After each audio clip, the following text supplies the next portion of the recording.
आप पूछिएगा कि ऐसे तो बहुत वादे करते हैं लोग, लेकिन हमारे वादों में, हमारी गारंटी में और दूसरों के खोखले दावों में अंतर है।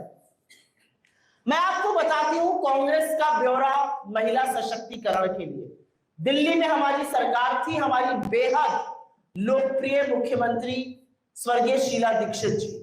2008 में उन्होंने लाडली योजना शुरू करी थी, जिसके तहत बच्ची की पैदाइश पर उसे 36,000 रुपए मिल जाते थे, और जब वो कक्षा 1 से 12 की पढ़ाई करती थी तो 25,000 रुपए उसे मिलते थे। जब वो 12वीं में पहुंच जाती थी तो 1 लाख रुपए उसके खाते में आ जाते थे।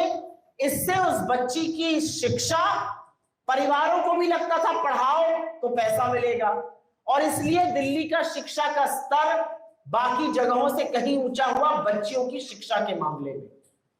हमारी कर्नाटका की सरकार बनी, हमने वादा किया था कि हम गृह लक्ष्मी योजना लाएंगे और गृह ज्योति योजना लाएंगे। कर्नाटका की हमारी सरकार 2,000 रुपए सीधा बैंक खातों में पात्र महिलाओं के डाल रही है, जिससे करीब करीब 1.5 करोड़ महिलाओं को और उससे ज्यादा परिवारों को फायदा मिल रहा है। हमने शक्ति योजना वहां लॉन्च करी, जिससे बस सेवा फ्री है। हमारी जो फ्री बिजली योजना है उससे भी महिलाओं को फायदा होता है, क्योंकि जितना महिलाएं बचा पाती हैं पैसा, उतना परिवार के समृद्धि में लगाती हैं।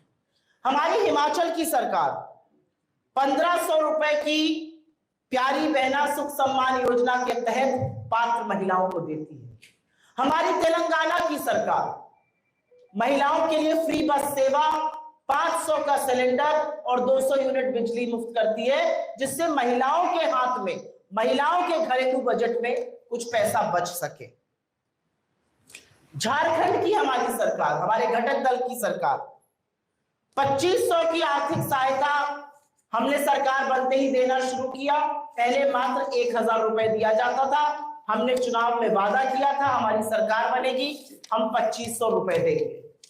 और ये कोई महिलाओं को देकर हम बहुत बड़के मनैया, बहुत बड़े आदमी नहीं बन रहे। ये उनका हक है, ये उन तक पहुंचना चाहिए। ये पात्र महिलाएं जीतों मेहनत करती हैं, घरों को चलाती हैं, समाज में एक बड़ी महत्वपूर्ण भूमिका निभाती हैं। हो सकता है वो रोज सवेरे 9 से 5 दफ्तर ना जाती हो, लेकिन वो जितनी मेहनत खेत खलिहानों, मजदूरी में, परिवार को पालने में, नागरिक बनाने में जुटी रहती है, उसके लिए बहुत छोटी सी चीज है, लेकिन ये करनी जरूरी है, क्योंकि महिला को सशक्त करने का डायरेक्ट सबसे अच्छा तरीका आर्थिक सशक्तिकरण है। बिहार में ये क्यों जरूरी है? अब सवाल होगा कि ठीक है, आपने कर्नाटका में किया, आपने झारखंड में किया, आपने दिल्ली में किया था, आप तेलंगाना में कुछ कर रहे हैं, आप हिमाचल में कुछ कर रहे हैं, बिहार में क्यों जरूरत है?